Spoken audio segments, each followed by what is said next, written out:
you ready? I am ready. Okay. I'd like to call the meeting to order. If you would, join me in the Pledge of Allegiance. I pledge allegiance to the flag of the United States of America and to the republic for which it stands, one nation, under God, indivisible, with liberty and justice for all. Oh, Flag back. It confuses everybody. what's that? Yeah, it's really, we've got to, I mean, we've been doing it for a decade. I got it right tonight. I didn't, I turned it, I'm looking at you. All right, before we begin, we had three changes to the original agenda. Item 4J has been added, and item 13A and B. Are there any other changes? Motion to approve as modified. Second. A motion to second. All in favor, say aye. Aye. All right, agenda carries. Special presentations and appearances, we have none. So next would be the consent agenda. Move we approve? Have a motion and a second. All in favor, say aye. Aye. Okay, it carries 5-0. New business, updated emergency medical response plan. John? Mr. Chairman, if I could, I'd like to pass by this until we've had a time to go. We have a closed session item. Oh, that's right, that's, okay, And then we'll pass by and then you'll revisit it once we come out. right. No old business. The next one would be Department Director Reports, Office on Youth Quarterly Report. Alicia?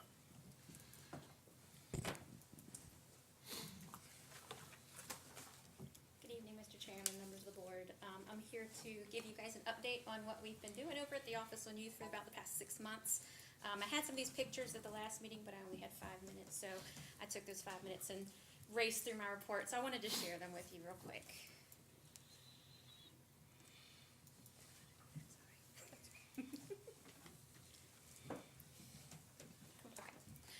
So the first couple of pictures, this is our annual father-daughter dance. We held it again this year on February 18th. We had very good attendance. We sold out all the tickets that we printed and then more at the door. We printed, I think it was 350 tickets. So we had tons of people at our dances. These are just some of the smiling faces that we had. We've also received requests to do a mother-son event, so we're looking into that as well because we want to be fair to both sides. On January 31st, our youth council members visited the state legislature, and we got to meet with Senator Reeves and Delegate Freitas. They also sat in on some of the House proceedings, so they got to see how that works, so that we had a really good time. In March, we had the Garvis Huff Outstanding Youth and Youth Advocate Awards. We recognized 9 youth advocates, 5 high school students, and 26 middle schoolers. Our entertainment that night consisted of the OCHS Brass Ensemble and Saxophone Ensemble, and they were amazing. The band program at the high school is amazing. These are the winners for this year. Starting at the left, it's Skeeter Lutz won the Advocate Award. The next one is Benjamin Corner. He won the high school. And then we had a tie for the middle school winners for Abigail Quinlan and Madeline Carter. So we had a lot of students that we recognized that night. It was great to hear all the things that they're doing for the community. Next up is our Healthy Youth Day. This is with our Virginia Foundation for Healthy Youth grant. They pick a day every year where across the state of Virginia, the kids are asked to pledge to eat healthy, be active, and live tobacco-free. This year we had 73 students while we were over there during the lunch breaks at the high school. And you can see the poster in the back. That's where they put their pledge, and that actually is hanging on the wall over at the Sedgwick building in the lobby. We leave it up all year long. We gave out bottles of water, which the kids absolutely love for some reason. And then other little trinkets and stuff. They had to answer trivia questions about tobacco use and stuff like that. So it was just a really good day to bring awareness for the students. And you can see the television. We used our April Face Age software, and I'll show you that shortly, just to show the kids kind of the effects of what their choices might have on them later. These pictures are our Spring Family Strengthening Families program. The group, let's see, the second week session for families with youth ages 10 to 14 was held at Orange Baptist Church this year. These families are provided dinner, childcare, and Sheets gift cards to help with transportation, so we don't have any type of limitation, so the families come. This year, we graduated our goal number of 10 youth and had a total of 6 families participate. All of the families have asked Ashley for more programs. They want more programs, they want to be involved. So we were really pleased to hear that.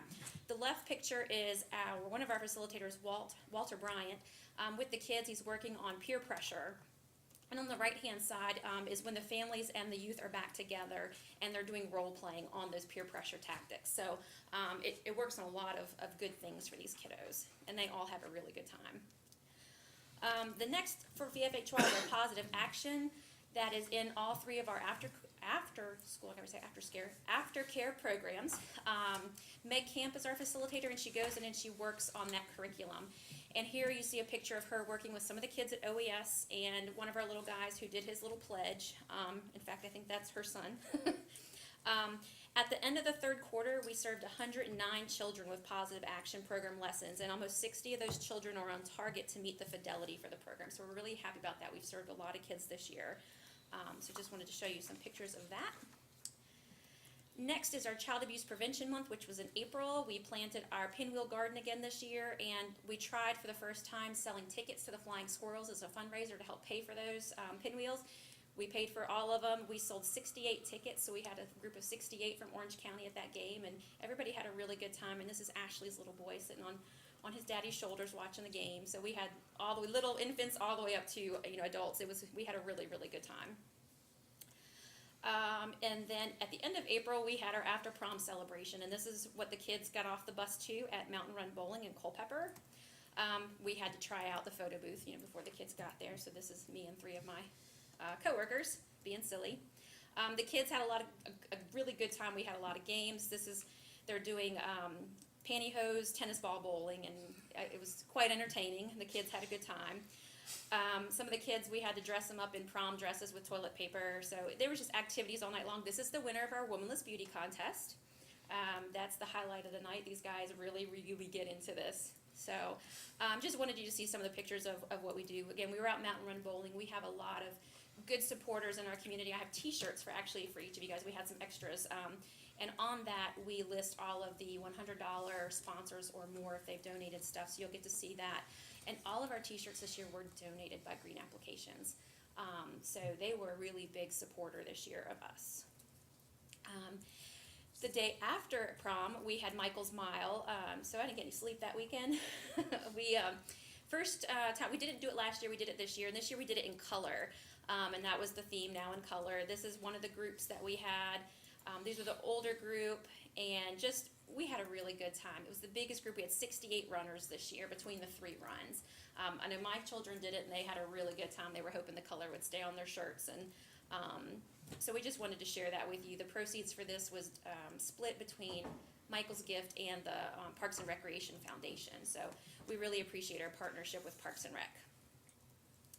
So here's that beautiful software I was talking about. This is the April Face Aging software. This past weekend we went to the Kids Fest and we had a table set up. One of the things, we have a big TV we take with us, and we take pictures of people ages 6 and up. And we can age you to the age of 72. The kids get a big kick out of this because they're blown away by it. This is my daughter. She was our guinea pig. At age 12 is on the left. In the middle is her normal age progression to 72. And then on the far right is excessive sun exposure and unhealthy eating habits. So we can show people what they'll look like if they smoke heavily, if they have excessive sun exposure and they just don't exercise or eat right. This is Ashley as a smoker on the far right. And then again, Chase as a smoker and unhealthy eating. And so this is a really good program. I know a lot of middle school students are really in awe. They're really concerned about how they look right now. When they see what they're going to look like later, they're just like, oh my gosh, we're not touching cigarettes. We're going to wear sunscreen. And so we had a lot of talks about that this weekend at the Kids Fest with the kids. So it was a really good tool for us. Other events that we've had, our parent trainings are wrapping up. We had a grandparents raising grandchildren class, and that actually ends tomorrow night. And we've had 11 grandparents take advantage of the opportunity, and they have really connected with the facilitators and asked a lot of questions, and it's provided a lot of support, so we're really happy about that. And then our child care, we're preparing for summer, And right now, we have a waiting list for our Locust Grove site. We have so many kids that we don't have enough staff for, and so we're at that point right now with Locust Grove, when 2 years ago, we didn't even have a site, so just wanted to let you guys know that.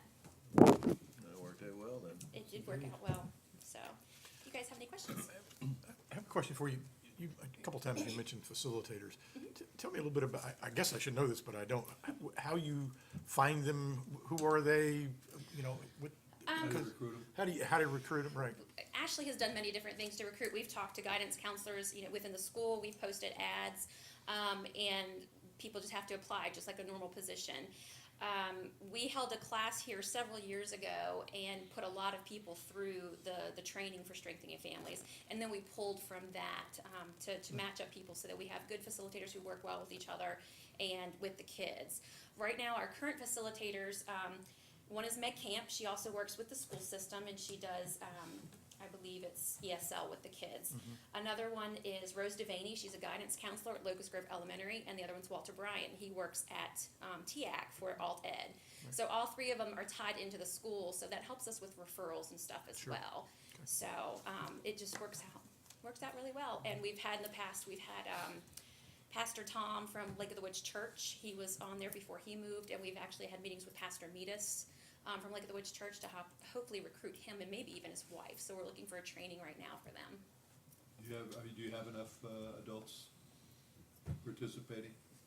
You need more? We definitely need some right now for the next year, just because we have one facilitator who lives here, and the way she works, she can't always make it to Locust Grove. This year worked out well.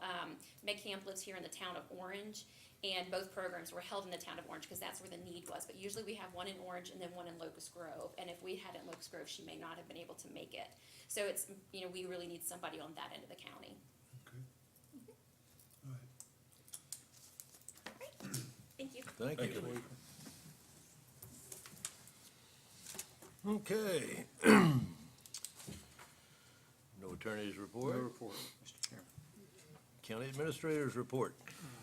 Gentlemen, I have only one item tonight, and it's a periodic quarterly. I come and give you an update on your two-year strategic priorities and our work to implement or meet those priorities over the next 2 fiscal years. As I've done in the past, you've seen the different color. I won't go into any other ones other than broadband. We've worked to a point where we've worked to a point. I almost picked up the phone, didn't get a chance to call schools, find out what's going on, but I think something's going to happen imminent. We'll find out one way or the other, since the FCC has until the end of June to notify us. One thing, and I continued the status pending on the economic development plan for Wardensville, Orange, and that corridor. Honestly, I guess given the level of activity we have ongoing with other things, this is probably going to be more next year kind of process, and so I'll just continue the status pending. I assume that was the board's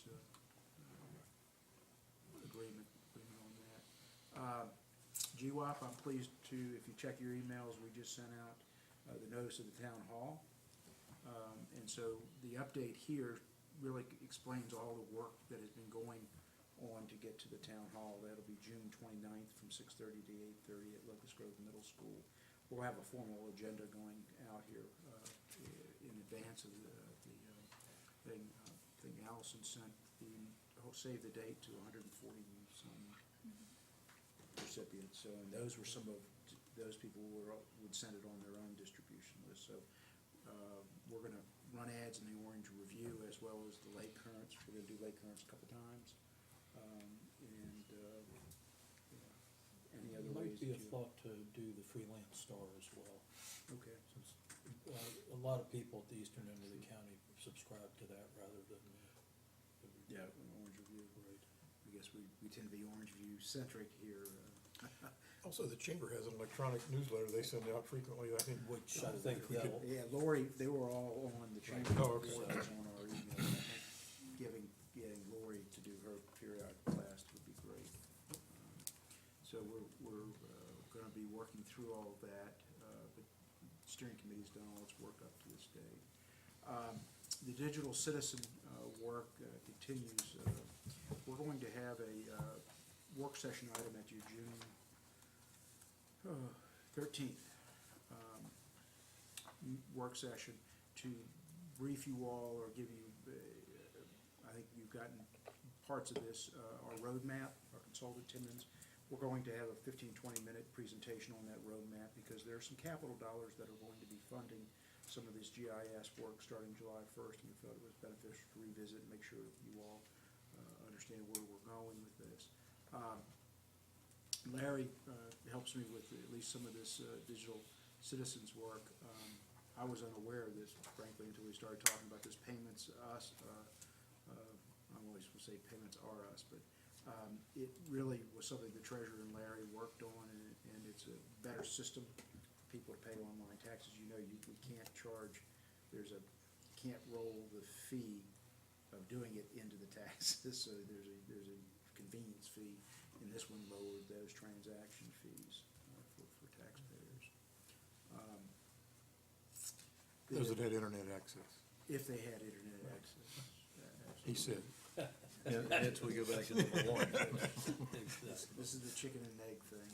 I think once we have access, which is the first order of business, then we'll be able to do this for more people.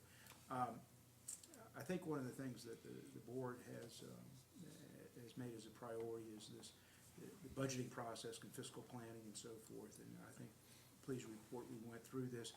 It wasn't without its challenges, and certainly working with the schools, and this where, you know, there's reasonable people can agree to disagree and things, but I think we've gotten to a better state, at least from our understanding of what it needs to fund the schools. I would use this opportunity to tell the board that I think it's going to be important. In fact, Dr. Tanner and I are meeting next week to re-engage now that she's got contracts out and our budget's done, and a couple other things I had going on, to start mapping out when the school board liaison committee and the financial policies committee can revisit this, because she and I both think that it's important for the boards to continue to dialogue, to discuss this and actually start working on this way before we start getting budgets dropped from the school board and such. They now have a new CFO on board, and Glenda has met him and certainly expressed our congratulations. We're glad he's here, and he seems to be jumping into things. So I think Brenda and I from next week will start mapping a plan to re-engage schools and school board and respective staffs on budgeting. Also, one other thing, our budget document will have for the first time some performance measurements. This is where we're slowly walking towards that. Some county functions, I'll pick John since he's here, I mean, they're all about performance measurement. Sheriff's office, Nikki, Lord knows Nikki's shop is all full of performance measures. But we're starting to have some other functions in the county government getting used to what performance measures, and this is our first attempt. Eventually, what we'll do is we'll use performance measures as a way of documenting our budgetary efficiency. But that's way down the road to it. And of course, the technical corrections to zoning, and you can see that what we've accomplished this last quarter. This current quarter will have the accessory restaurants and business, and you know, you all are, I think, being very dutiful about making these technical corrections. I know Josh knows that for sure. I think that concludes my update. Okay. Next then would be board comment. One item, Mr. Chairman, it's really a follow-on to the report on our strategic priorities. Monday, a week ago, I guess it was, we had a meeting in Lake of the Woods where we discussed the approaches to planning and zoning inside the GWAP area, which is, as you know, we're going to be different from the rest of the county. I think we probably need to, even ahead of our June 30 town hall kind of meeting, have a discussion or a work session or something to get us on the same page. I mean, these documents are, you know, they're beginning to take final shape, I think, and the concepts are Josh, as a matter of fact, gave a presentation to the group at this meeting I'm referring to, and Yeah, Josh tried, but he had some real Challenges. problem with some of the audience. But there was some good information there. I think it was well received, and it would be good to, before we roll this out in an even more public forum, if we sort of get our heads aligned to the extent we can. Mr. White, members of the board, I think we can work, we were going to have the GIS roadmap, which that's scheduled, but that's only a 15-minute.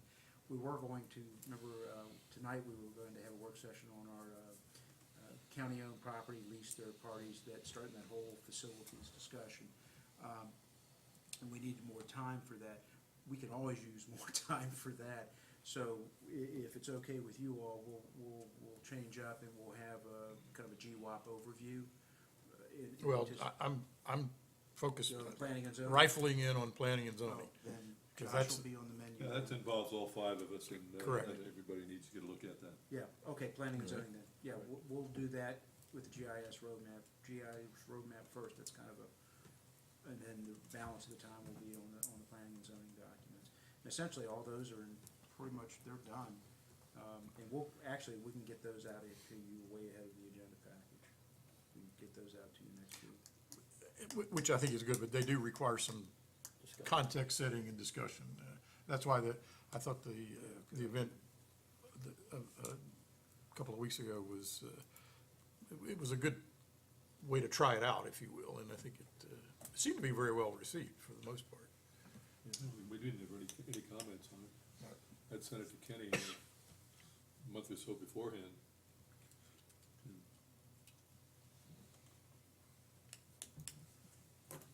Okay. All right, so we'll have GWAP, planning and zoning districts and such as the second agenda work session item for the 13th. And we'll move the facilities plan, Mr. Hildebrand and Stephanie, to a work session coming to us sometime this summer, so.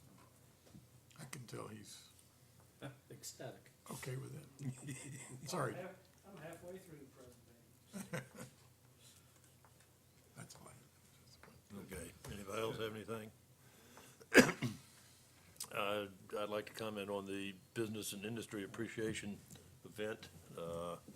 It was attended by several of us, and very enjoyable time. I thought the chamber did a wonderful thing with it. Even Amber got to come. But just, it was another good event done by them, so.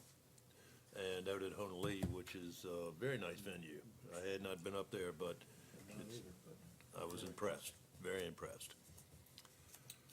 All right, with that then, any question on the informational items? Ms. Bradley, as you all know, she's not here tonight, but we give this out and then she'll come back as an agenda item under her report for the next meeting, but she wanted to get this to you right away. All right. And not to ask me any questions back. Any appointments? All right, move then to the calendar. Need to schedule a public hearing, or two public hearings. Does it work with everybody?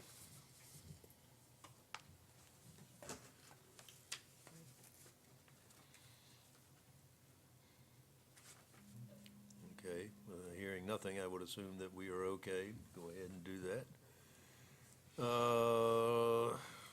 That is everything we can do then until 7 o'clock. 7 o'clock, so.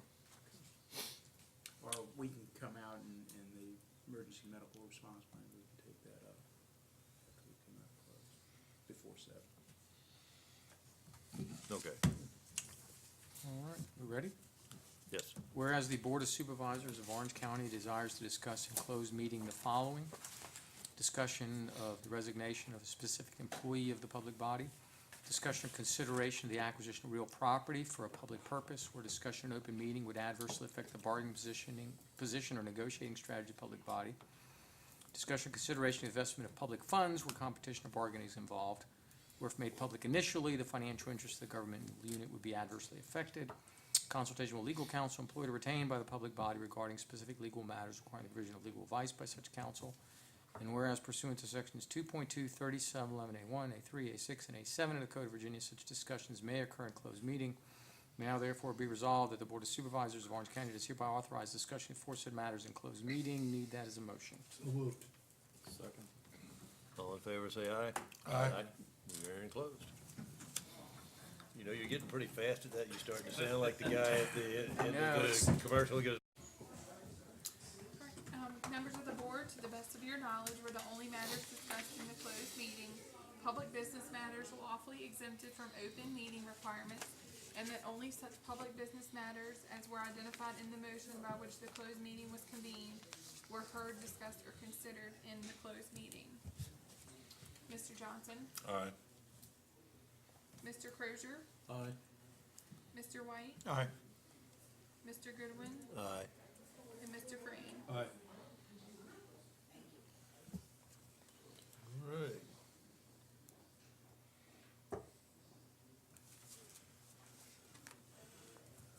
I guess it's,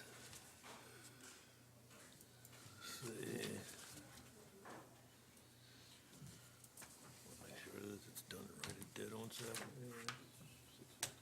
Yeah, you got a minute.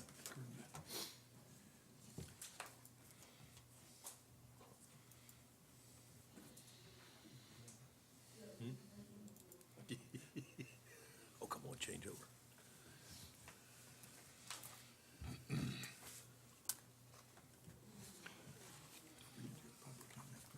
Yes. That's what I was waiting for, to make sure that no one can say that I didn't have it at 7 o'clock. 9, 8, I feel like it was launch time.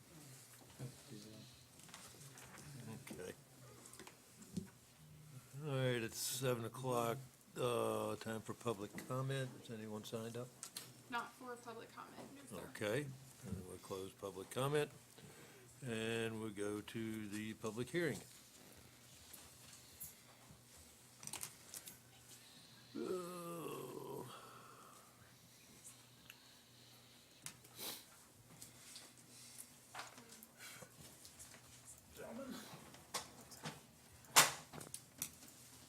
This public hearing before you this evening is a zoning text amendment.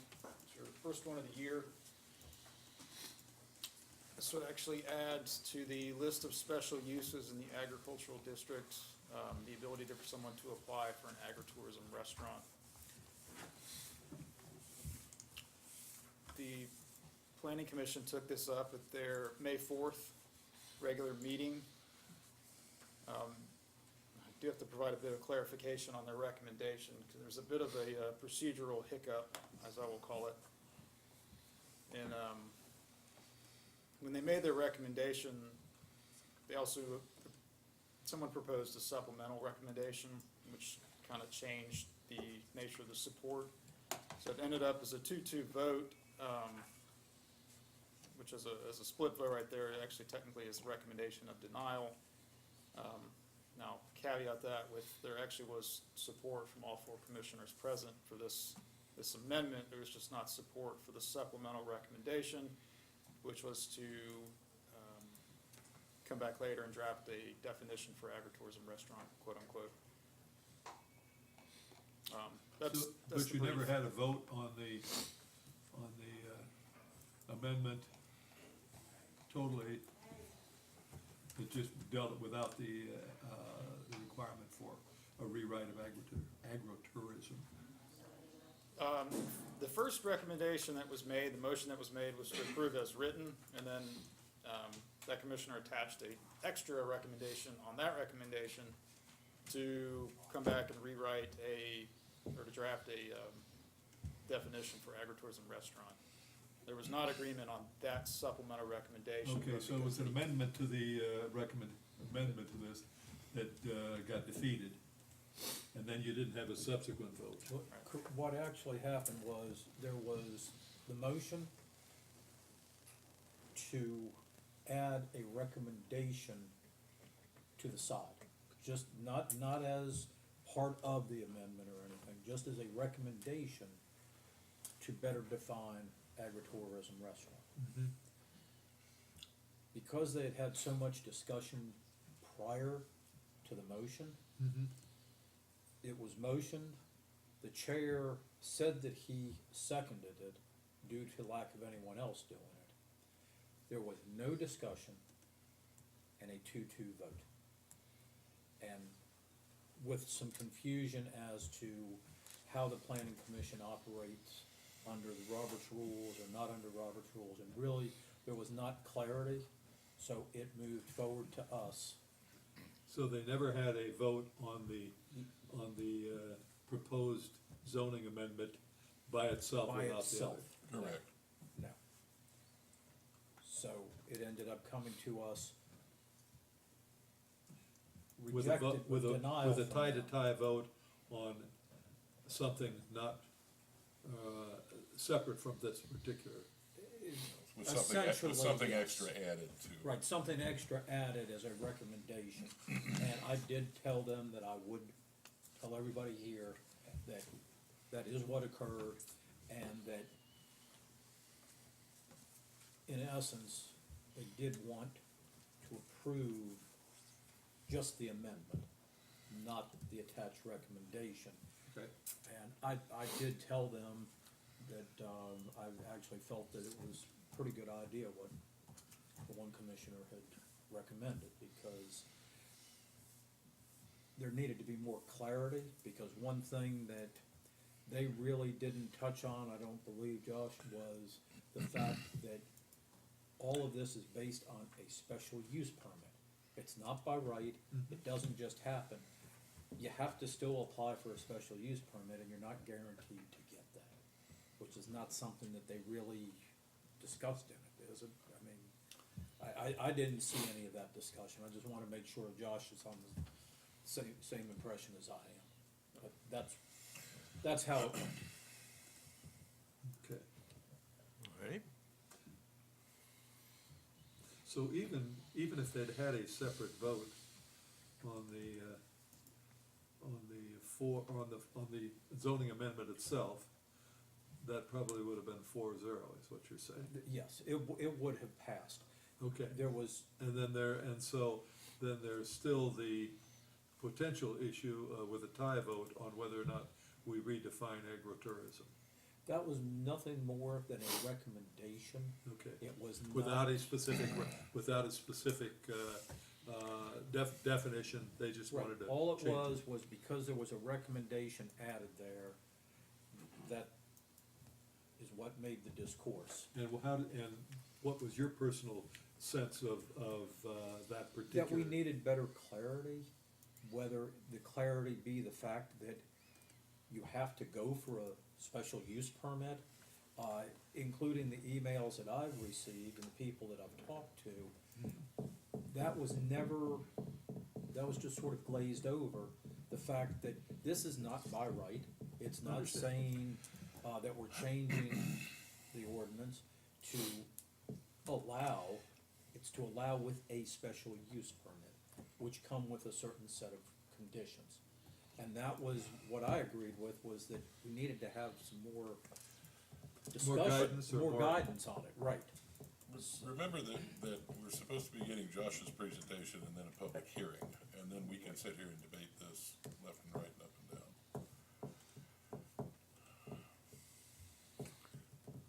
I think it was nothing more than clarity for, Right, and that was,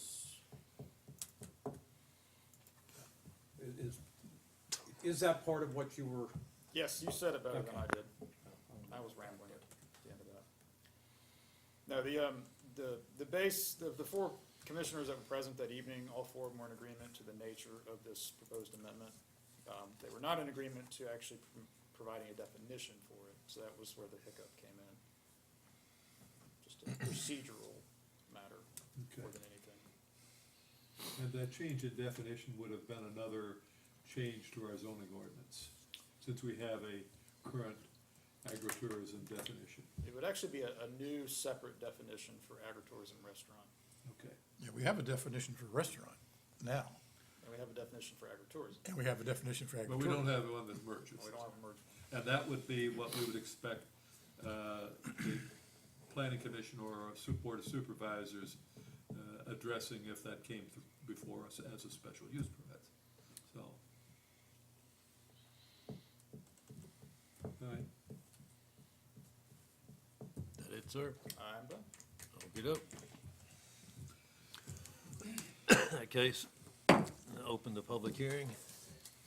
I assume we have a speaker or two.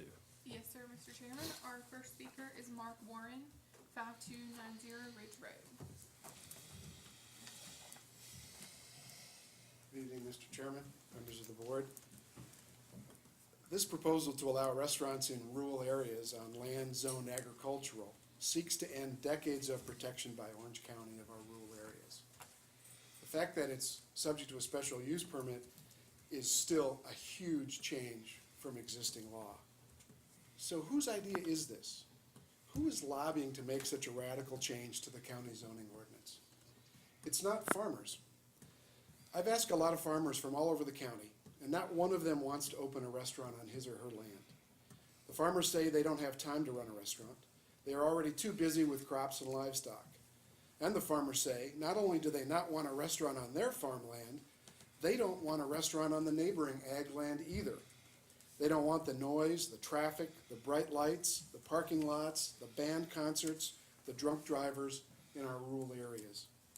They worry about ag restaurants taking precious water and wonder about the adequacy of septic systems. So who wants to discard the sensible, reasonable ordinance that restricts restaurants from operating in ag areas? If not our county farmers, is it our local restaurant operators? Again, I've talked to a number of them, and they say, no, we don't want this ordinance changed. They say that it is hard enough to make it in the restaurant business in the towns of Orange and Gordonsville, even without new agritourism restaurants sprouting up in rural areas. They say they wish the county would actually do more to support existing restaurants in areas zoned commercial without making exceptions to our zoning ordinance. And they wonder, will there be a level playing field for the new ag restaurants? Will the new restaurants, for example, be able to use the kitchen in the farmhouse? Or will they be required to put in commercial kitchens as our local businessmen are required to do? Will the ag restaurant operator pay commercial real estate taxes? Or does he get to pay cheaper land use rates as a farmer? So if neither Orange farmers nor Orange restaurant operators are behind this proposal to put restaurants in farm areas, who's behind it? It's hard to say since there wasn't anyone claiming credit at the Planning Commission public hearing. In fact, there wasn't even anyone speaking in favor of this proposal. And I've not heard of any community member coming here tonight to speak in favor of it either. So it does make you wonder, if the mystery proponent of this idea to put restaurants on farmland is neither a farmer nor a restaurant owner, then is the force behind this idea someone trying to inappropriately squeeze commercial development into rural areas where the community has said for many, many years that it doesn't want commercial sprawl? Putting restaurants in ag areas is a radical change. It should be only done, if at all, with considerable thought, debate, and deliberation. It shouldn't be done with a hastily slapped together 8-word amendment to the zoning code that was rejected, or at least not approved by, the Planning Commission, and yet rushed to a Board of Supervisors public hearing without so much as a work session. Perhaps this proposal should be properly debated in the future, but at present, it is so poorly drafted that it should be voted down tonight. Thank you. Thank you. Next speaker is Dan Holmes, representing the PEC. Good evening, gentlemen. I appreciate the opportunity to speak to you here tonight, and I was present at the Planning Commission meeting and delivered comments there, and I'm going to pretty much stick to what I said there. When we're talking about restaurants in the rural area, obviously this is, for all practical purposes, somewhat of a commercial use. And those types of uses come with impacts. And I think, one of the reasons why I expressed concern at the Planning Commission meeting was, let me back up a minute. Started off in the Planning Commission meeting by thanking the Planning Department and the county for considering this as an SUP. I do want to recognize that that does give you the latitude to place conditions upon these uses. It's a much better tool than a rezoning. And if we are going to look at restaurants in the rural area, an SUP is the right way to go. However, I did feel like the proposal was lacking in creating certainty, not just for the applicants for any future special use permit, but for the citizens, so they feel comfortable with the types of uses or the vision that the supervisors may have for this type of use, but also a metric for the planning department and you yourselves to judge proposals by. And that is why I recommended that the consideration of a definition that was separate from what we have in our commercial area. I didn't envision anything overly complicated, but I do think that a definition that's appropriate for the commercial area may not be right for the rural area. There are other ways to accomplish that though too. And the other option I gave, and maybe not an option, I delivered it as two things that I would like to consider, but another tool that could be used by the county is a guidance document that is there to provide applicants under this SUP certainty. Certainty that they are bringing a proposal to you that you're going to support, saving them time and money, and helping them plan their business. As well, providing certainty to the citizenry that the guidance that you're using to judge these proposals by is appropriate for a rural area. And lastly, as a metric for you yourselves to judge proposals by and weigh them and determine whether or not they are meeting truly that agritourism type of restaurant.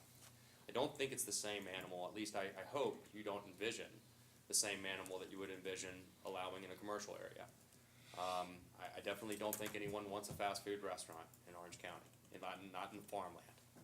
But the fact is that the definition that was drafted for our commercial areas allows for fast food restaurants.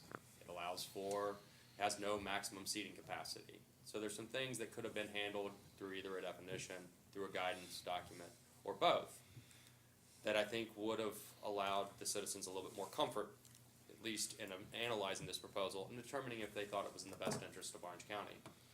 Right now, there's a lot of questions about what types of restaurants you would like to see. Is there any difference between what you would want to see in the rural area versus a commercial area? And I think there is. I don't think that any of you envision putting a KFC on someone's property or a McDonald's on someone's property, and just because it brings people out to the farm, calling it an agritourism restaurant. At the same time, again, that's my concern of what the current language would allow. So,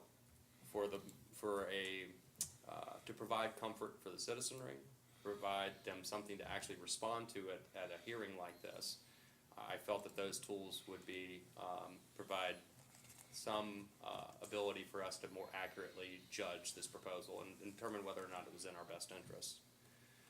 Lastly, I just want to say this is a commercial use, and while I know that we're not going to have restaurants spring up all around, the fact that you have it under as an SUP, this is a big change to your ordinance. Prior to this, we did not allow restaurants in our rural area, so we're about to open a bag. And while I understand that this board, has the ability to deny any special use permit, and I understand that anything you pass here tonight is not binding on a future board, providing some of that clarity may help future boards and future members of this board judge exactly what they should do, and may help provide additional material for debate on what is appropriate and inappropriate in a rural area. I hope that you will consider adopting some of these things. Lastly, I'll just say, as a matter of process, this is just my personal belief, but having a scheduled public hearing for the board prior to the Planning Commission hearing an item or an issue causes unrest too. And that may be something you might want to avoid in the future. And again, that's just a suggestion. I think as a matter of process, the feeling like I can go to the Planning Commission and say something and the hearing's not already scheduled for the next step up gives me some certainty that maybe somebody might listen and maybe some changes might be made for the better.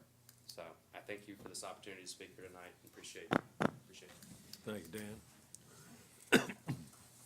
Next speaker is Jasmine Warren, 5290 Ridge Road. Good evening. Thank you. My concerns have been addressed by the prior two speakers. And last speaker is Ed Harvey, 10078 Jacksontown Road. Thank you, gentlemen, for the opportunity to speak to you tonight. I happen to live right next to Grella Nursery, and I think that you all know that they, quote, don't have a restaurant, but they have Sunday brunches, they have dinner meals, they cater to weddings, and we suffer through the music and introduction of all the new wedded couples and all of that. And they, quote, don't have a restaurant because they don't have specific seating and they use plasticware and paper plates. It's still a restaurant, okay? So I'm very concerned about this move, allowing them to have a real restaurant there so that it's open 7 nights a week.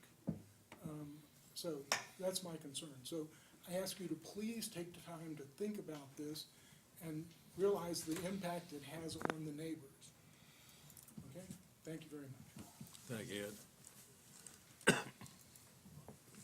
No more speakers. That's it? Okay.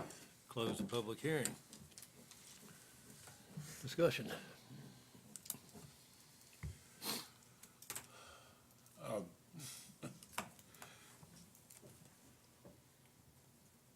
We deal with a lot of interesting issues and problems on this board, and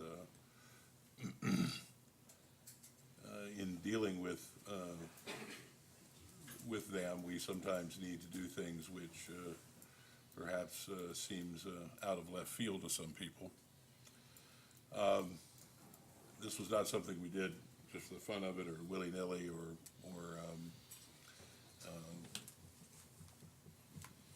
just because we wanted to stir things up. One of the things that we've, I think, had general broad-based agreement on over the last 15 years since the issue of growth and versus no growth or slow growth or whatever has become a very important issue in the county, is that tourism is a good thing to encourage, and that agritourism is an even better thing to encourage because it allows the land to stay, at least to some extent, in the agricultural use that it's been in for centuries.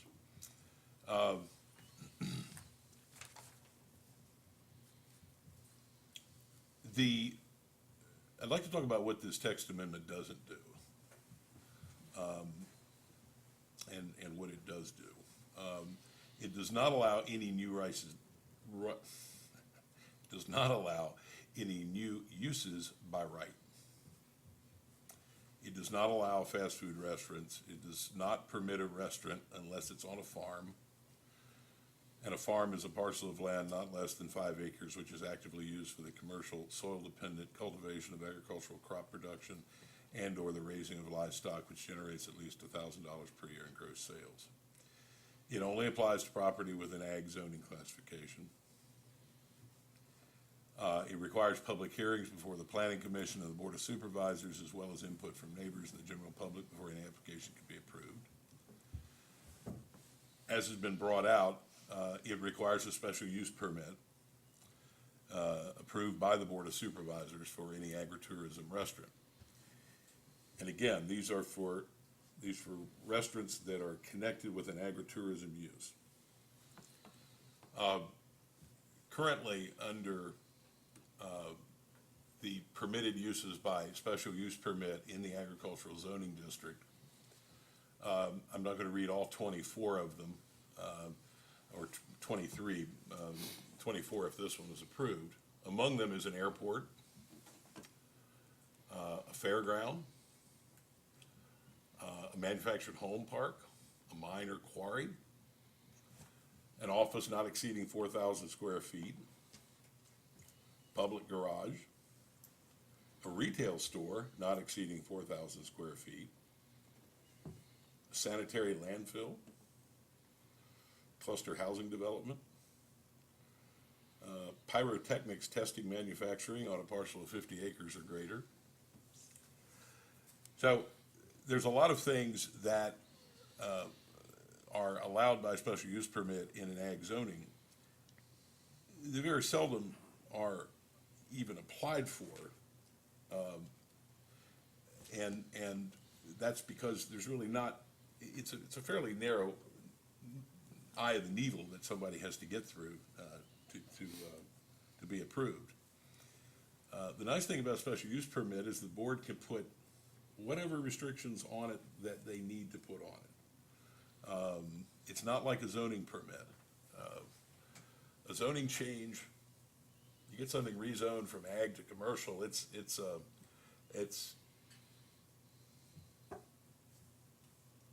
open-ended. They can put anything there. They can say they're gonna put something that sounds bucolic and wonderful, but in reality, they can put anything that's allowed under the commercial use there. Special use permit makes it a very tight, we're allowed to say what hours, we're allowed to say how large, we're allowed to say what days, we can restrict vehicular traffic. So it gives the board, and by extension, the public, a very handy set of tools to make sure that anything that is approved is within that fits into the surrounding areas and fits into what we as a county want to be. Plus, the other issue with SUPs, they can be revoked.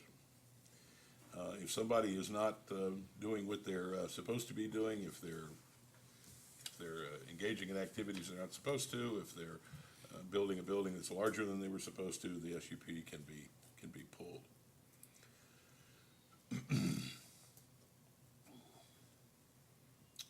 Any agritourism restaurant would have to be approved,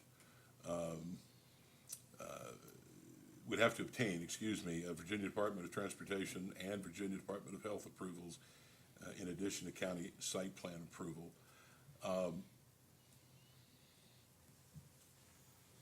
Josh, a restaurant of this type, does it have to have a commercial kitchen?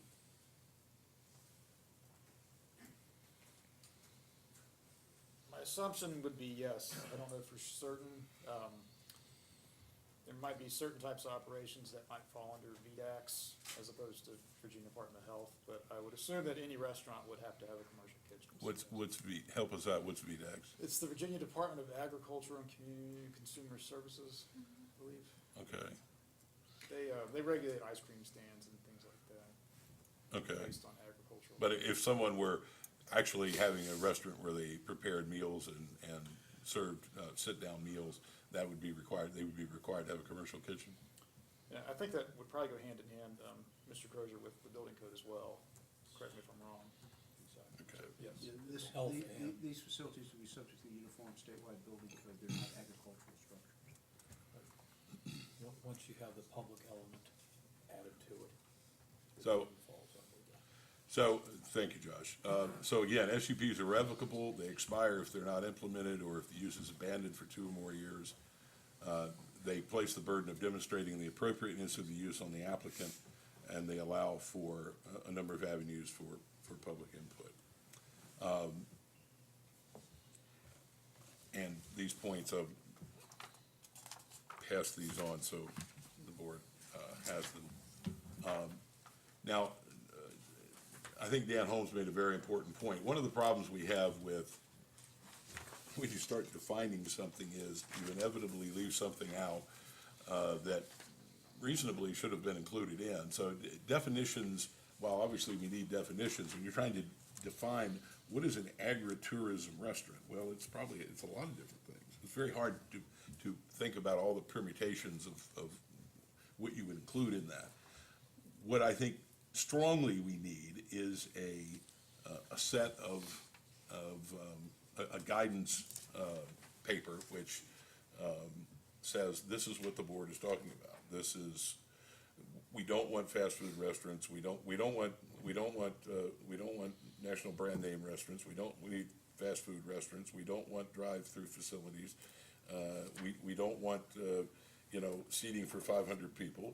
We don't want 24-hour dance clubs. I mean, there's a lot of things here that we're not talking about that. We're talking about something that's very narrowly focused on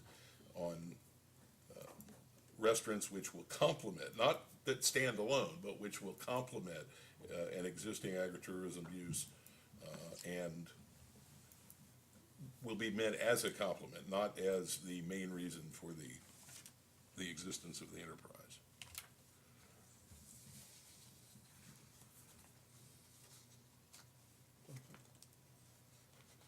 You hit on many and even more points than what I had planned on hitting on. The interesting thing is under uses that are permitted by a special use permit, number 3 is a bed and breakfast inn with a restaurant open to non-guests. That is, to me, even a little broader opening than what an agritourism-related restaurant is. Because now you're saying a restaurant that's open to non-guests. I fully understand all the concerns that have been voiced. They are some of the ones that I had as we were going through this on the planning commission side and then now. But first and foremost is that this would be through a special use permit, and that we already have numerous other uses under an SUP, which, as Mr. Johnson said, can be revoked for non-compliance. And we have some things in here that I still find baffling, that we have to have a special use permit for a fire station, or a library, or a park, or a school. These are public buildings. Most places in the Commonwealth of Virginia, they're by right anywhere. We are much, much more restricted in what we require on our special use permits than most jurisdictions. And I agree wholeheartedly with Mr. Johnson when he says that a guidance paper to better define what we're looking for. I don't think any of us are looking for any of these chain things or anything else. And I know one of the primary things that the PEC really promotes is farm-to-table food. To me, that would be an ideal agritourism restaurant, is where you actually have that being provided from the farm to the table in a restaurant environment. I don't believe that any of my colleagues are looking for anything really more than this. I know that I'm not, and I feel comfortable with the special use permit because it is very, very restrictive. And if anything, I would like to see a guidance paper developed to go along with it, as you have brought up.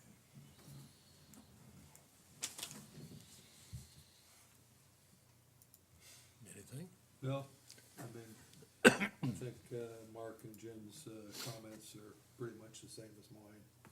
Well, I think Mark went a little further than I did, but I like, since we've already said we can have restaurants in agricultural areas associated with bed and breakfasts, I'm not sure we're making a huge jump in terms of accessibility into the agricultural areas. The state is doing a lot to try to promote agritourism, and so this is one of the areas that Orange County has an opportunity to capitalize on, and I think that this here is just one more tool in the quiver, one more arrow in the quiver in terms of things that we can do to enhance our agritourism. So I like the idea of a guidance document. I'm not sure where we would set that up in terms of timing and things like that, but I think that's a good idea. And I think from the standpoint that Dan made was in terms of we don't want to set up a developer or somebody who wants to come in and build something that's totally inappropriate, and only find out when he gets to the planning commission or somewhere else that he's missed the mark. we would like the guy on his first attempt to be able to, be able to talk to Josh and get a fair idea of what's within the range of acceptability. So I like that idea of a guidance document. Yeah, we've set a precedent in in the ordinances already, and I'm looking at a definition for, things like home occupation. We have a list of uses that are prohibited. So we could, even within the ordinance, as well as a guidance document, but even within the ordinance, include a list of prohibited uses, like drive-throughs and fast food restaurants and these kind of things, which I think would be appropriate, because clearly that's not what we're after. One of the problems is the broad definition of restaurant, and I'll read you a few words. Restaurant means an establishment that serves food and beverages. Doesn't say anything about cooking, doesn't say anything about growing, and I think that's the problem with trying to find an all-encompassing definition. A restaurant could be a place that, offers sandwiches to the visitors so that they don't have to bring their own, or it could be a white tablecloth restaurant. I don't think that we should try to define all of the steps along that spectrum.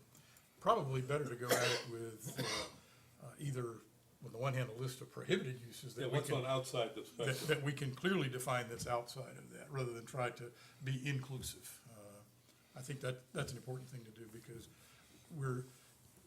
the key is we're trying to give an existing or future agritourism business one more way to be viable economically.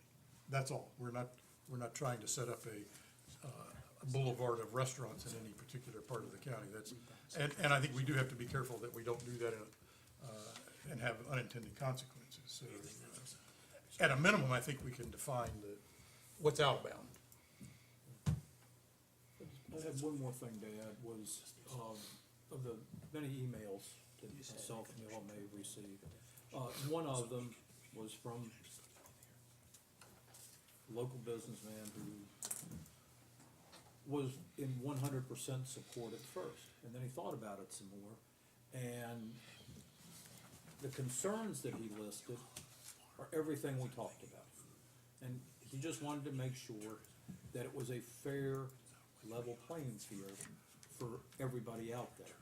And I think with our discussions, we've addressed all of the valid points here, as well as what's been brought to us.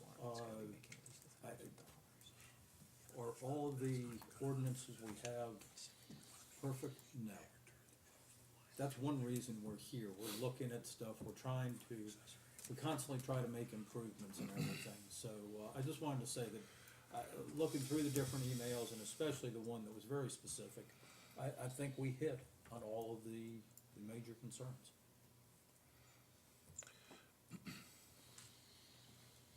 Were you gonna speak, Teal, or can I take another If you have whack at something the else to banana? say, go right ahead. No, the thought occurred as we were sitting here that we're not trying to recruit anybody. We're doing this as to help existing businesses, which may not be here now. Maybe they will come into existence 5 years from now, but we're not interested in somebody saying, hey, I can go to Orange and jump through this loophole and have a restaurant, and I'll put a couple pear trees in and claim that this is agricultural tourism. So I have the county attorneys trying to help me with this.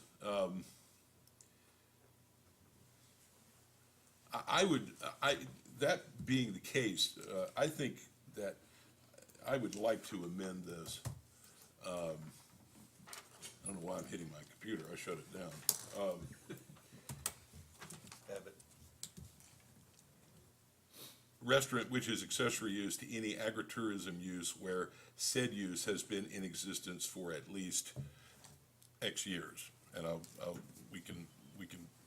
I'm flexible on that. But the point here is, we're not trying to encourage people to come in, buy a piece of property and put a restaurant on it. Would you also be willing to include a list of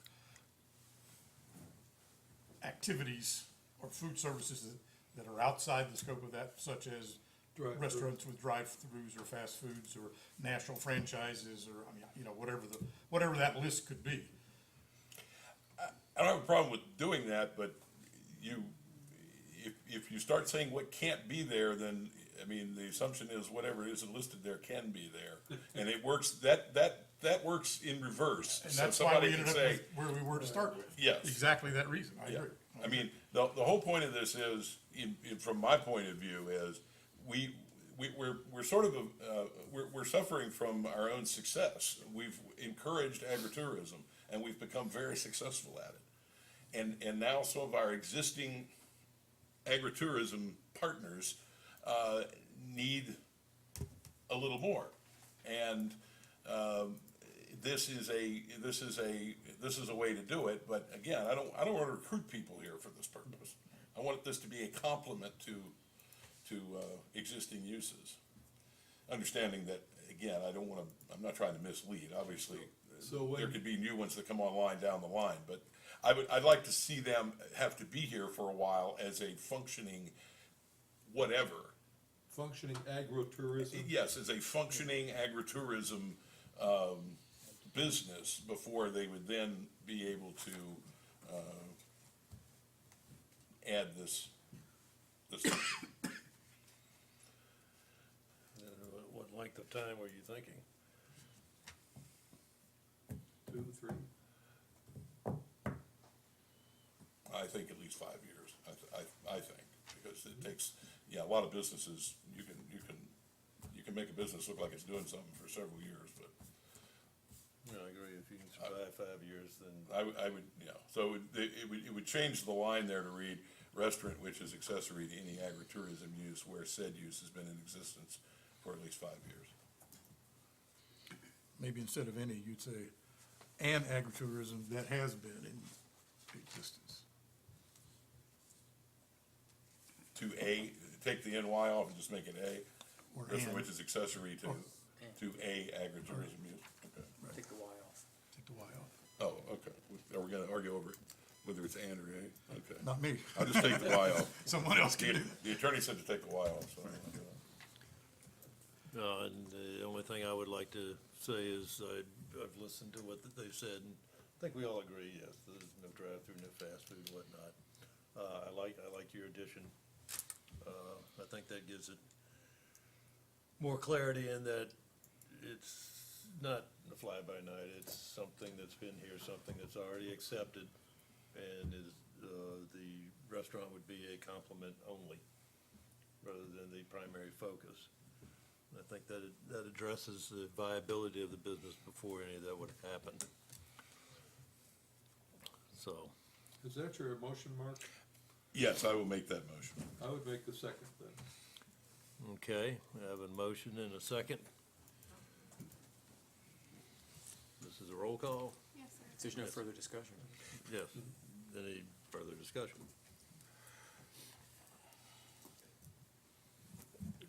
Just a little bit. I want everybody to understand that we have listened, we do listen, and we appreciate the input. That's what makes it better. That's what makes things work. And we do put a lot of thought process into this. So, I think that, it absolutely helps to have citizens' thoughts and concerns addressed so that we can make better decisions up here. No, I think that's a great point, Jim. I wish I'd made it first. We get presented with problems and we try to solve the problems, but we don't always think of everything, and we don't think of the ways that there can be unintended consequences that we don't think about. So that's where the public input comes from, and the private input too, as far as that goes. So, yeah, I echo Jim's comments 100%. And it's nice to have more people actually come, so. Yeah, that too. So that y'all can enjoy the thrilling ride that we have, so. All right, nothing else? Roll call. Mr. Goodwin, Aye. Mr. White, Aye. Mr. Johnson, Aye. Mr. Frame, Aye. Mr. Crozier. Hi. All right. Motion as amended, passes 5-0.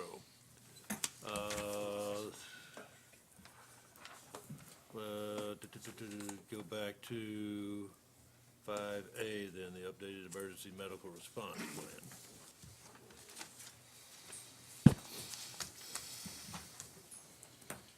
Good evening, members of the board. As you're aware, we're required by the Department of Office of EMS to have an emergency response plan. Our last response plan was updated in 2013. Since then, Office of EMS requires some additional information in the plan. The most important is we have to list how long it takes a unit to respond, and what we mean by that is from the time of dispatch to the time they actually mark responding. We're suggesting a 2-minute response time. Since the plan was written last time, the Orange County Rescue Squad is no longer providing EMS services, so they were removed. We're trying to do, or attempting to do, a county-wide plan. So the Lake of the Woods Volunteer Rescue Squad was added to this plan. County is currently using a scheduling software between the volunteer agencies, mainly Lake of the Woods Rescue, and our agency to provide what our staffing will be for the day. We incorporated that into the response plan. And the last item that was added was the use of the county-wide reporting software for EMS reports. That's something that our medical director is requesting that we do. And other than that, I'm ready for some questions if you have them. I have one question, it's purely on the pictures, nothing of any else. It's still showing the location of Rescue 23. in That's town. supposed to be, those are fire, when you see the 23, the Right. 24, the 25, those are the fire first response districts that we have to map out and have attached to. Okay, I was just curious, I think it's down one or two, where it's showing 21 being where old rescue station 21 was. Is it on this map? Yes, I think that's it right there that you have, Allison, in the green. Can you tell me what your Trying to appendix? rotate it, but it won't let me. It's not a big deal, I was just curious if that was something that needed to be updated or not. It's right after the chart that you have, John, appendix A, staffing chart, it's the very next map, Appendix D, is that what you're talking about, Jim? appendix B. Yes, D, D, well, yes. 21, it's D. Yeah, go on. Appendix go on. B is in boy. But you need to go to D. Well, D or B, B shows it on a larger, Yeah, on that first due map, I think you're gonna see company 21 actually a couple times in there. It's just trying to show the response area. okay, that's fine, I happened to notice it a little earlier. and Yeah. It's,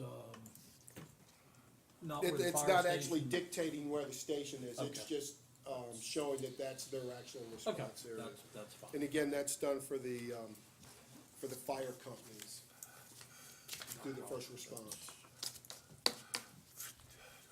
Got a It's like seeing the- couple of questions on your definitions. You call an emergency medical services agency a person licensed. And I go back and I look at your definition of person, but it just sort of seems strange that you say that the agency is a person. Go back to your person, a person can be a firm, partnership, et cetera, et cetera.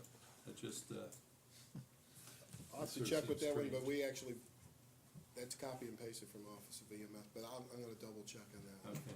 The second thing is, under emergency medical services personnel, you say that is affiliated, whereas in the previous definition, you actually talk about licensed. And shouldn't that personnel also be licensed in that definition?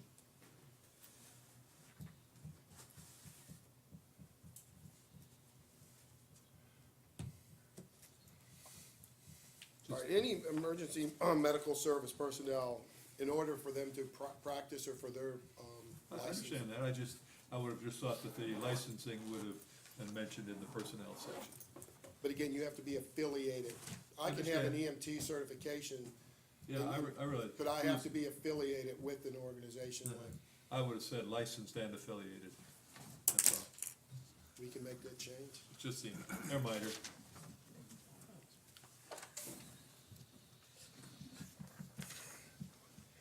worried about little blue trucks on the paper.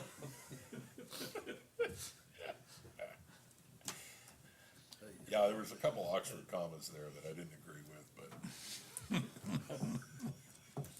but I was trying to figure out where, if I needed service, who would come? And I think I answered my question. There's an area in between the blue and the green, called no man's land. oh, really, yeah, And I'm right on it. it's a DMZ there. Well, depending on the workload, Could be you. could be me. Yeah, that's right. Chairman, members of the board, as you all know, this is something that we need to go through the state with.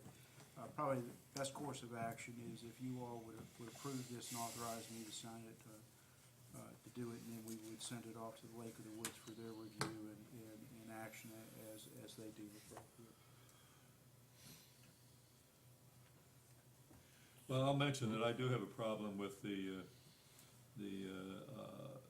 all agents are required to use the same electronic patient care reporting software. I have a problem with that. And that problem has been communicated to the chief and I by the chief of Lake of the Woods. And with that noted, I would make a motion to approve this.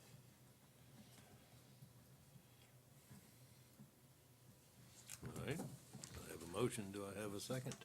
I'll second it. All right, we have a motion and a second. Any further discussion? Well, you know,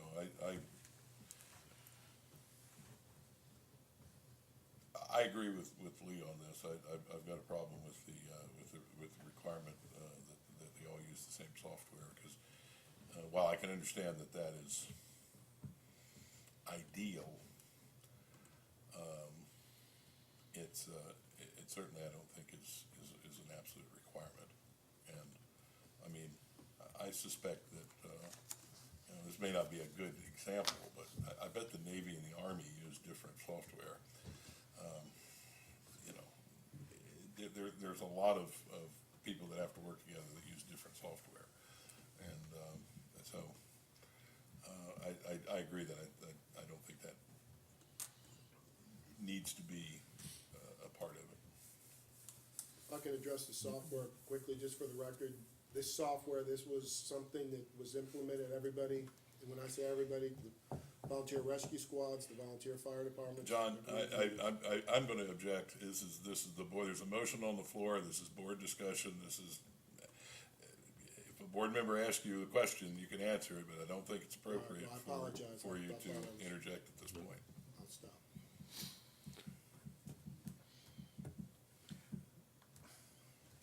Would you like my motion amended with the concerns? I mean, that's what I actually meant with the motion, with that being noted from Mr. Frame. Would you like it amended? Well, let me ask you a question before you I don't do that. understand, Mr. Crozier.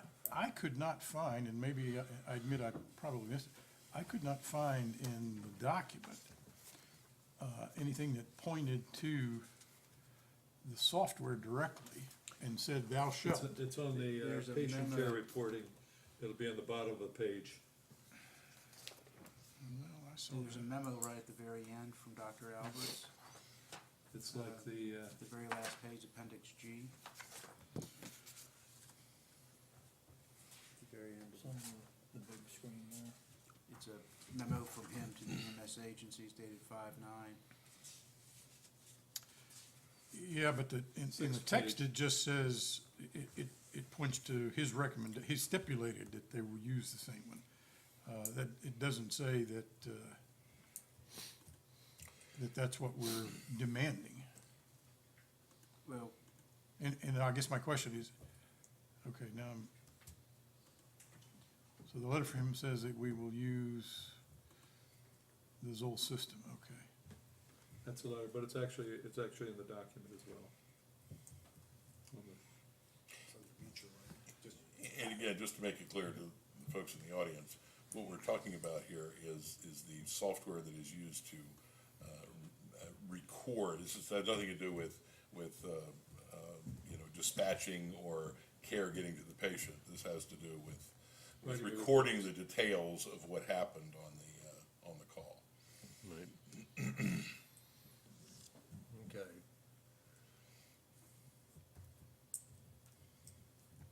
Anybody else have anything? So the doctor is saying, if you're gonna operate under my license, you're gonna use this software.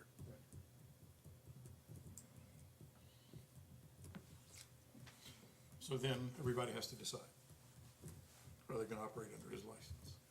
And that ultimately ends the decision of the Lake of the Woods squad to whether they accept this or determine to do something independent. Well, I think that's a clear distinction needs to be made, that Dr. Alberts has said, if you're gonna operate under my license, you must use this software. We're not saying in this SOP or whatever it is, we're not demanding that anybody operate under his license. I know that's a very small distinction, but I think it's important that distinction is, Yes, sir. exists. They have the opportunity to obtain their own OMD. Which we used to have, we used to use REMS. I'd like to say that I would find it preferable that everybody operated on the same thing, just for the ease of trying to do upgrades later on, because as things change, one system updates at one point, the other updates at another point, at some point they don't talk. I agree, that should be the Or goal. information is inaccessible, so the ideal goal would be that at some point we can all come to the same thing, or, they just have to go under a different license. I mean, I know that Dr. Albert has said they should be under the primary software. I think is significant, he can say that, but I think the significant thing is that we operate under his medical protocols.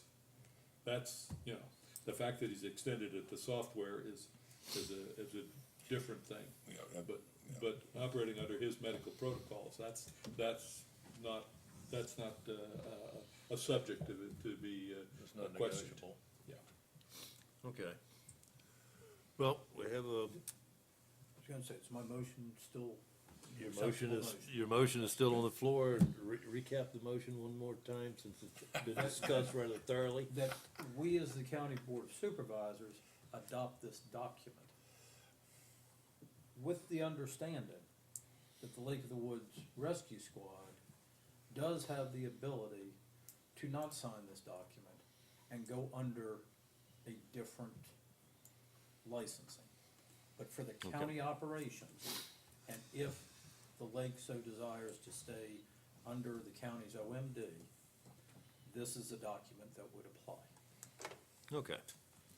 And was your second. Correct. The motion was much longer this time. It was a lot better, too. I'm learning.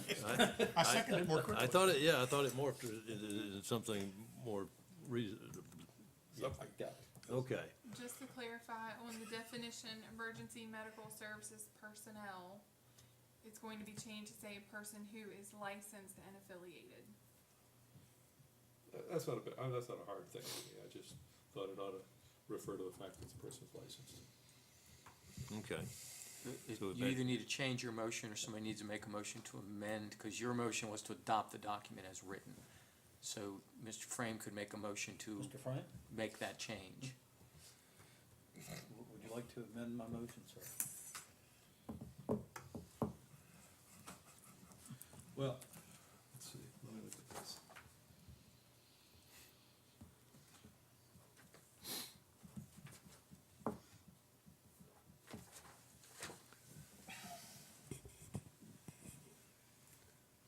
High stakes poker.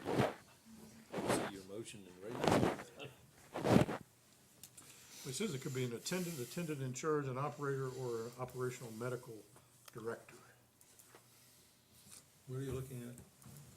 It says a person who is affiliated with the EMS agency responsible for the provision of medical services, including any or all persons who could be described as an attendant in charge, an operator, or an operational medical director. On the screen. Oh, all right, okay.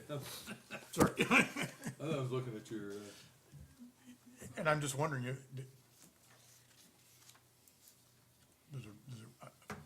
might be different license Well, it is, they all have licenses.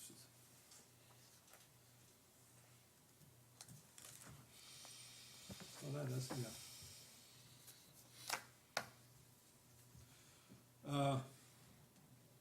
What about an operator? I mean, is that Yeah. what is an operator under that definition? An operator is licensed, he's the driver.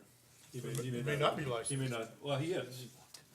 He's gotta be certified as well. Oh, okay. Although it's not but it's not a particular, license, but he's gotta be certified.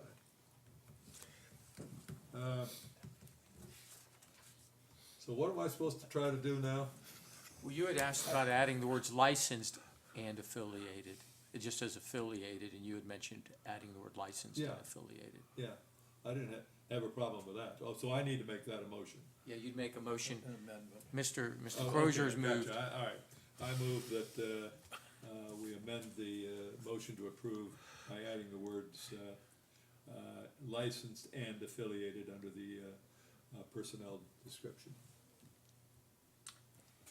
Well, the way it works, he can either accept the amendment, and the second person can accept it, or you vote on that amendment first. I accept it.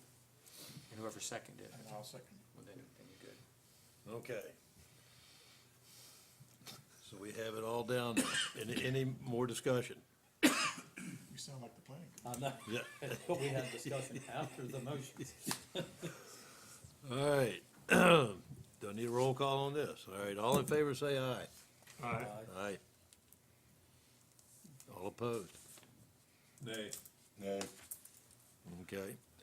3 ayes and 2 nays, passes 3-2. That's the first 3-2 we have had in one hell of a long time. We have to keep in, you know, That in is the fit. third. Okay. Mr. Chairman, members of the board, you have one other new business item. Yep. B, after coming out of closed session, I'll pass this out.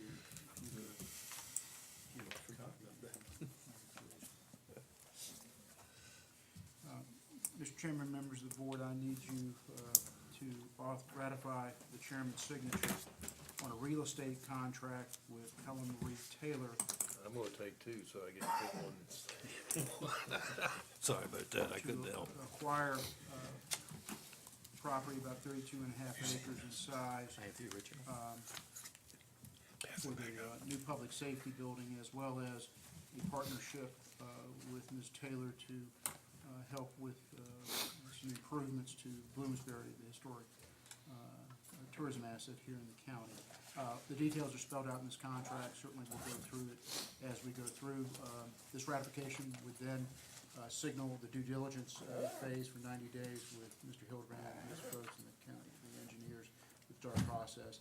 If at any time during that due diligence phase comes to our attention that there are things on the property that are not, cannot be corrected or cured, then there is no obligation to follow through on this.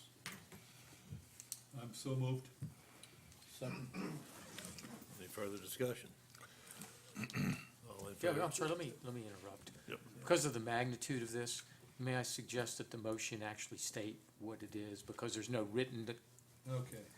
says, And you got some words for me? I move that the board approve the signature of the chairman on this Okay, agreement. I move that the board approve the signature, the chairman's signature on the real estate contract to purchase, land from Anne Marie Taylor, or Ellen Marie Taylor. I will second that. Okay.